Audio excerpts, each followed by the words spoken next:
Welcome back to the Running Report, where we give you running news produced for and by the culture. And on this video, we have something a little bit different for y'all. Yes. Last time you saw our first Running Report interview with Edwin Kurgat, but this time we got Kaite Izzo in the building. The comeback kid. She got third at NCAA's about 3 or 4 weeks ago in the 2019, and then previously in the beginning of the month of December, she ran the number two time ever in NCAA's in the indoor 5K. Kaite Izzo, welcome to the show. Izzo, how do you feel? How are you doing? Doing very well, thank you. How are you guys doing?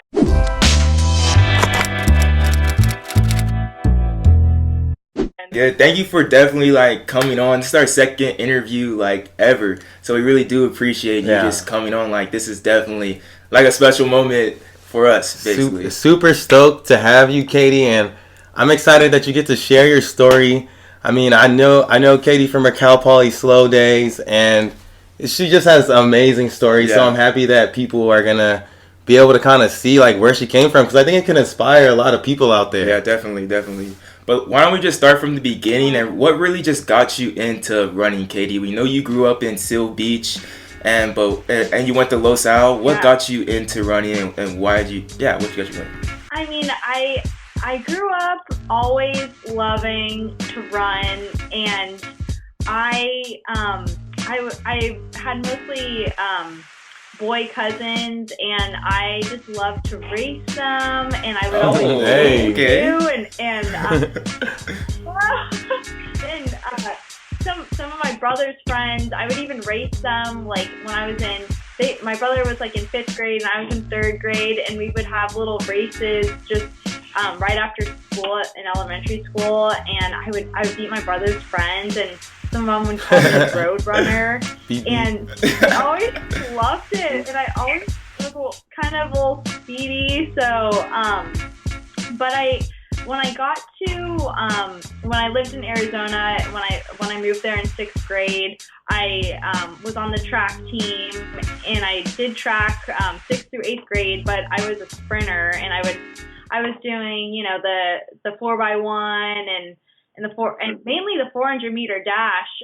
Honestly, up until my sophomore year of high school, and even my sophomore year, I ran a 100 meter dash for one of the meets. So I was a sprinter, and I didn't really discover distance running until really my senior year, when I moved back to California. I joined the cross country team, and I didn't have a watch or anything, so I really didn't know anything about mileage. My mom was a runner as well. She was a hurdler, a standout 400 meter runner, and she got 4th in state with her 4x4 team. And runs in the family. She was in high school. So I had the running gene and everything, and my whole family, they're just so into sports, and my grandparents just loved it. So I always felt super supportive, and so I'm really glad that I started with sprinting, because I didn't burn out or anything. You see a lot of distance runners that can happen. So your family sounds a little similar to ours, where we come from a really big sports family that's competitive and everything. And I mean, we grew up running the 800, but we did club track, so we grew up doing club track. I was running the 4, I was running the 1 at one point, and doing all that type of stuff. Yeah. It's really good to get that speed in when you're early at those young ages. But also, we wanted to talk. So you after high school, you ended up going to Cal Poly slow for your undergrad, and you had a good career there. You made it to nationals your senior year, and you ended up running 16:08, going to regionals. But you definitely had some bumps in the road. You have some injury history as well. But you made it through that your senior year. Crazy. But can you tell us a little bit about that?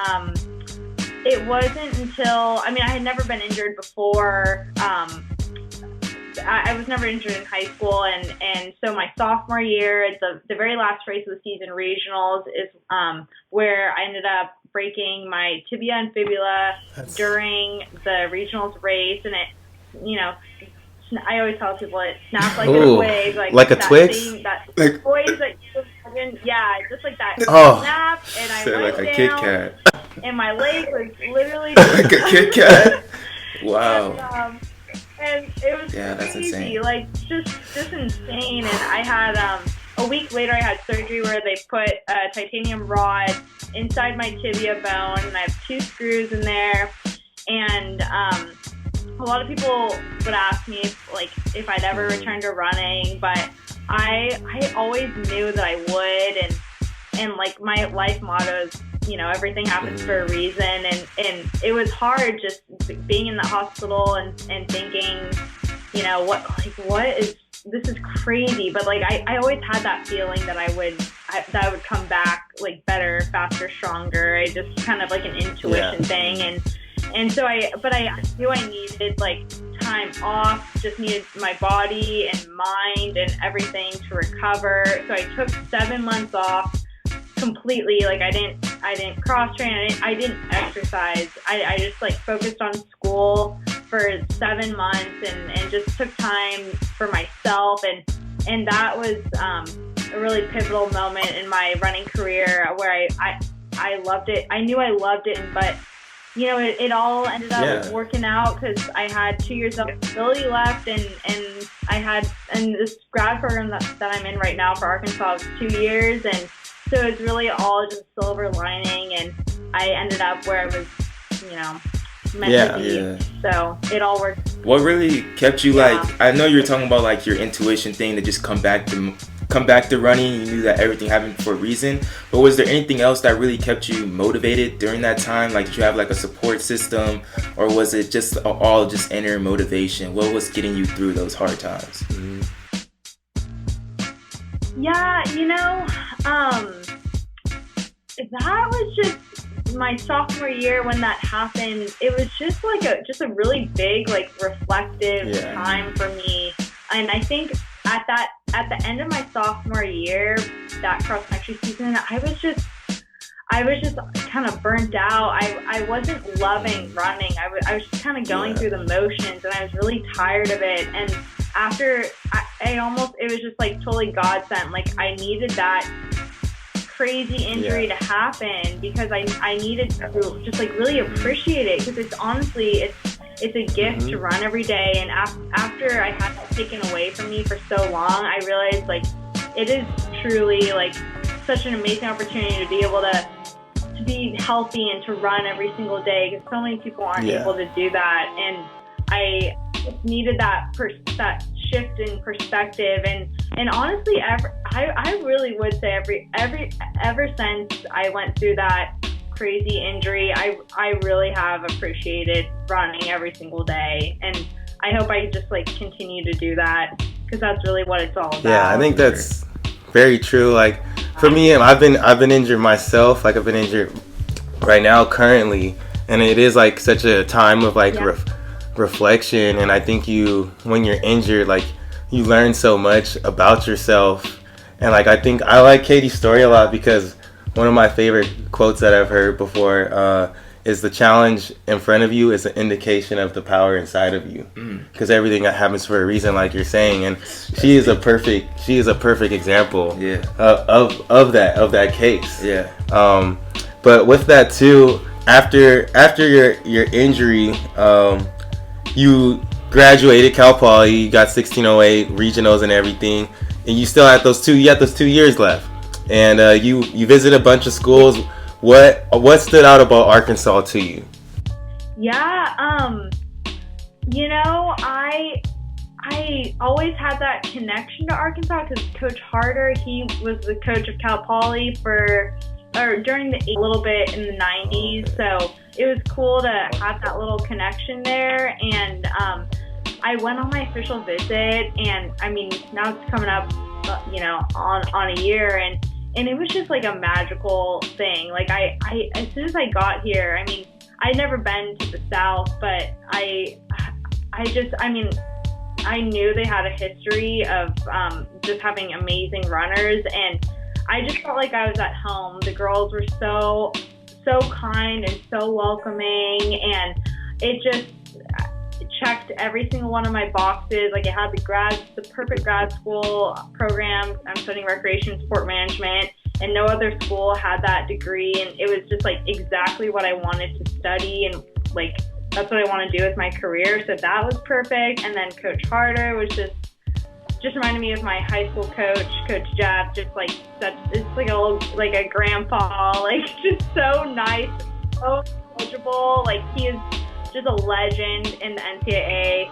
And then it just felt so right. And after my visit, and even during the visit, I knew I would come here. And it was just, it's just like Cal Poly when I came on my official visit, like right after that, because I only took one official visit for undergrad, and it was only Cal Poly, and I knew that was the school for me. And it was the same thing here. Like it's kind of corny, but just like I was just totally following my heart, and there was something that said like Arkansas is totally like that is the school for you, and it was really the best decision I ever could have made, and like definitely no regrets, and I love it. And so speaking much. on how like you said that you fell in love with like the South and definitely Arkansas, we know you grew up on like the West Coast, and especially like in Arizona and like Southern California, like near like LA.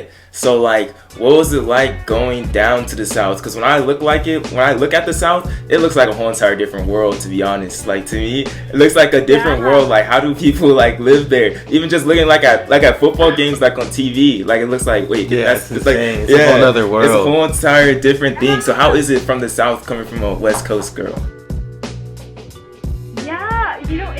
It's a whole new. You're right. It's a whole new world. The SEC. It's so exciting. With they're so into their football. Even though, we got a new coach. I've seen that. Yeah, but I always, because since I lived in Arizona, I kind of felt like a country girl. Like I love country music and everything, and so it was a new adventure, and I'm so for just going for new experiences. And so something was drawing me just to, because I was also looking at, I was looking at Wisconsin and Stanford and different programs, but people are just super down to earth here, and you think of Arkansas as there being just nothing in the state, but Fayetteville is super unique because Walmart started here, so it's a really booming town economically, and it's really a hidden gem, I would say, in the South. And I haven't had much time to explore as I wish I could, but it's just a beautiful place, and everyone's so kind, and I really like the South. It's a fun time. Yeah. So speaking of that, you get to Arkansas, you meet your teammates, you love it, you commit to the school. Now that summer when you started training, were you injured going into that summer still, or were you completely healthy in the summer? I actually, during the middle of track seasons at Cal Poly, I never even got a diagnosis, but I think I may have had a stress reaction or something in my femur again. So I wasn't really completely healthy for the conference meet or even for regionals. I was kind of limping around and just praying that I could make it through. So it was pretty much a miracle that I even made it to regionals, and I was so happy to have PR'd. I would have loved to make it to nationals, but it was definitely I think 11-second PR for me in the 5K.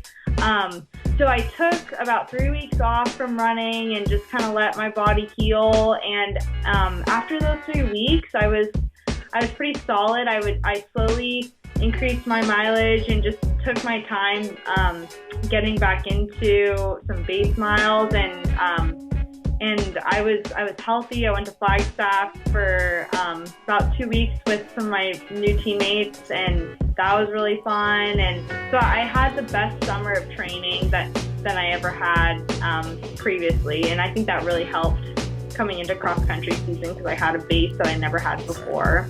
After that good summer of training too, did you have any expectations coming into Arkansas?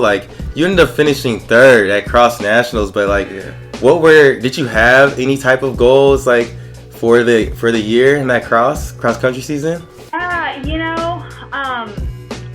I did. My main goal was to be an All-American, and my mom and I, she's such a track. She knows more about track than me, I swear. She's always researching things, and she kind of calculated like how many people had graduated, and you know, I was right on the cusp of being All-American based off of last year's results because of all the seniors who graduated. So that was always my goal going into it, and really just to contribute to the team, because I mean, I knew right away that we could win nationals. And when I was in Flagstaff with part of the team, I remember conversations like with Devin Clark. We were in my minivan, we were driving around, and we were like, you know, we could win nationals. Like we just all have to stay healthy, and if we are, it's totally reasonable, and we can do it. And so right away we went on a little summer camp trip to Eureka Springs, which is a tiny town in Arkansas, and we all talked. The whole team was there, and we said, you know what, let's go win nationals. And so that was the goal all along. Like a movie. And we believed it from day one, and I also believed that I would be an All-American, just keeping up with my teammates, because I mean, there's already like 5. I was training with 5 All-Americans every single day, so I was just trying to keep up with them. And it's just amazing when, you know, if you really believe in yourself and your teammates every single day, that belief, it just can carry you, you know, to new heights, and can make you accomplish like all your goals. So that was my goal, to be All-American, but I'm still, like, think how I got third. It is still crazy, and And especially like getting third. When did it like click to you that you may have a reality to like get third place at NCAA's, or when did it click to be all like, I can be an actual like contender to like win and do all this great things for you?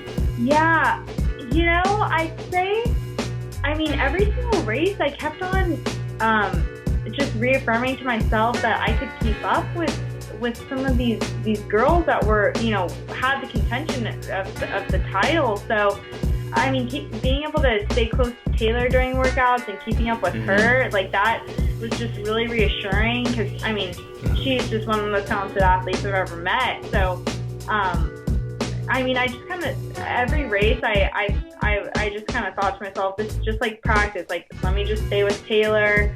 You know, I can belong with Lainey and Alicia and all the girls. And so I guess I kept on getting more confidence as the season went on. And really for nationals, I mean, our goal was to keep doing what we had done all season, and that's exactly what we all did. We had every single one of us, 1 through 7, had the race of our lives, and that's what it took to get that title. That's cool. It seems like you guys is like the team chemistry you guys have. You guys seem like you guys are like really, oh my gosh, really close. Yeah. Oh, I'm right outside my window here. I can see like 2 of my teammates' houses. Like, we literally all live in the same neighborhood, and we're all so close. And it's the best team chemistry, and that's what you need to win. Like, you need to, like, competition between us. We just all wanted each other to finish as high as we possibly could. And even in practice, like, it wasn't about beating each other during workouts. It was about pushing each other to be the best that all of us could be. And like, that's what you need to win a title. Like, you just need to want the best for everyone. And it was a dream come true, but we all, we're like best friends. So that's so key for that. Also like, so this year, like, you counted down, like, your goal was All-American.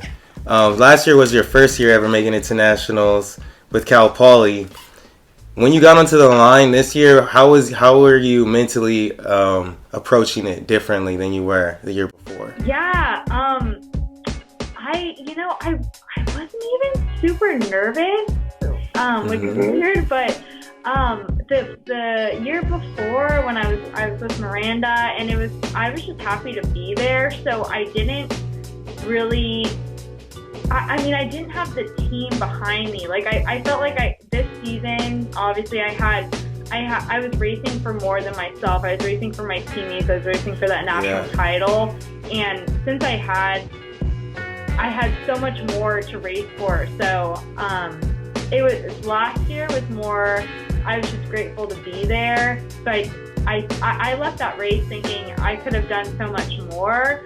But it was also, I was so happy I was able to come back one more time to really fulfill everything that I fulfill my dreams and my goals and be able to contribute to the team. Yeah.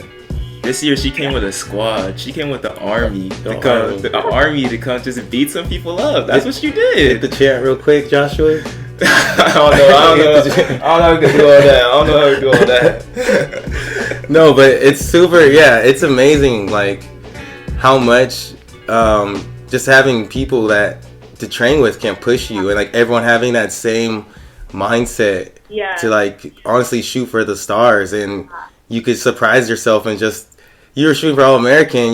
You got third. Like it gives me I don't know. Just since I know your story so more personally. Like for me, it was just it inspires me. Being hurt, like it really was just it was amazing. I was like, what? Like a third? Third? Let's go. Even seeing the rankings when I saw you in like 6th place, I was like, yes. I was like, yes. I was honestly I'm so happy you got third, but I was telling people, I was like, Katie can win. Katie can win. Watch. But I think this is the best. This has to be the best story right now. I think most definitely. When I heard that you went to Cal Poly, and then once I heard that Aaron knew you too, I remember watching the SEC championships on TV because I recorded it, and I remember it was you and Taylor Warner battling out with the girl from Auburn too. I'm missing out on her name, but and then you're able to break away from the pack and win it. That's when it felt like it clicked for me to where she's the real deal. I remember telling Aaron and he was telling me bro, Katie could probably win. I was like, bro, she probably can win. Honestly, she got the tools. She got the tools. Got the keys. Also too, so after nationals, you guys plan to do BU. Did you take a break or anything between that, or was it more just take a day off and then get back? Yeah, I took a day or two off. Had to celebrate our national championship. Girls' night. Heck yes, yeah. Had to do that. And I went home for Thanksgiving break, but I had some incredible beach runs. Just keeping up the mileage for those 2 weeks, and so BU was just I had no idea what to expect, but I just wanted to qualify for the indoor nationals championships. So now I'm on a little break before getting back into indoor. But yeah, so I was on a high coming off of nationals, and I just trying to ride that high, and part of me was like, okay, Katie, you have to get back to reality, you have to get back to training and get your head in it. But I just when you're feeling good, when you're on a good momentum, you just gotta keep it going. So I'm I'm just gonna keep having fun and keep training for a little bit, and then I'll get a little break. So BU was just the cherry on top of an incredible cross country season. So what is the first thing that came to your mind when the announcer? I watched that race too. The announcer was like, the third, the second. You couldn't figure out if it was the third or the second fastest time for so long, which was hilarious. But what went through your mind when you heard that? Was it just like disbelief, or? Yeah, I have a journal. I've had this or it's my compete journal. I'll show you. I've journaled my whole season in this thing, and that's key. I wrote down, that I wanted to qualify for the trials, so at first I thought it was 15:25, but then I realized it was a 15:20, but I figured this is such an amazing opportunity. We have all these rabbits, and I didn't want to leave the race with any regrets, so I figured I'm just gonna stick on the pace as long as I can. If I die, I die, but might as well just try to go for it. So I was just when I heard, I mean, I was kind of in disbelief. But Taylor and I, we were able to do something amazing together, and with the help of all those rabbits and everything, and that was just definitely one of the highlights of the whole year. Again, it was just really cool to get that time. Yeah. And now definitely with all these accomplishments, like your third place finish, and then your first place finish as a team, and now second all-time NCAAs, do you feel like there's pressure on you to really maintain all this success, or do you still feel like that same Kaite Izzo that was at Los Al running the 4x1 back in the day? Do you feel like there's been a major change, or is there more pressure than ever now?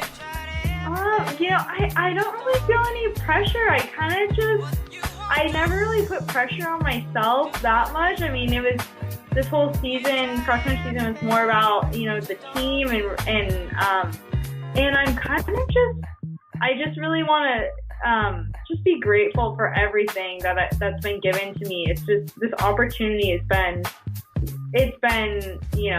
it's surpassed my dreams. So I'm just, every day, I just want to give it my best effort, and it's nice to have a little break, but I just want to see what else I can do, and I just want to keep having fun too. And I think there's no point of putting so much pressure on yourself. I wake up every day just feeling so blessed and excited, and I just want to keep this momentum going and see what else I can do, and I think there's a lot more to come too, which is just like super exciting. So basically, you guys, she just said she has ice in her veins. So I just want the whole NCAA to know that Kaite Izzo has ice in her veins. Let's put that on wax right now. But it looks like we're just about done here. We're going to conclude it up pretty soon. But one thing, if you guys been watching the interview, Kaite has, it wasn't just like she bursted onto the scene. This is a long time coming for her. You can tell by her mindset. She has a growth mindset. Yeah. She believes in herself and is going to push herself, and she's not going to let any outside noise stop her from completing her goals. But one thing I want to ask you is, what advice would you give to someone that's going through like a season injury, or even like just a little injury, something that's stopping them from doing what they love for a long period of time? Because you've dealt with that, and you've definitely came back stronger. Yeah, it's bound to happen. I mean, the sport, like, you talk to any distance runner in college, and we all go through injuries, and I guess what I've learned is you have to remember that everything happens for a reason, and even the injuries, they're teaching you something about life and about your body, and about you just learn so many valuable lessons from those injuries, as hard as they are. And if you really love the sport, and if you really want to continue, you'll find a way to get through it. And you just have to be patient with yourself, and remember that, setbacks are bound to happen, and just keep your faith, and celebrate the little victories, and just it's a hard time, but it's all meant to be, and there's just always a greater plan. So thank you so much, Kaite, for coming here on the Running Report and being interviewed. We really do appreciate it, and you're welcome to come back anytime. Welcome to the family. Yeah, welcome to the family. Thank you guys. Really appreciate all the support and love, and you guys are awesome. Thank you so much. No problem. Big Suey! Big Suey! Come on. All right. Thank you for watching, guys. Thank you.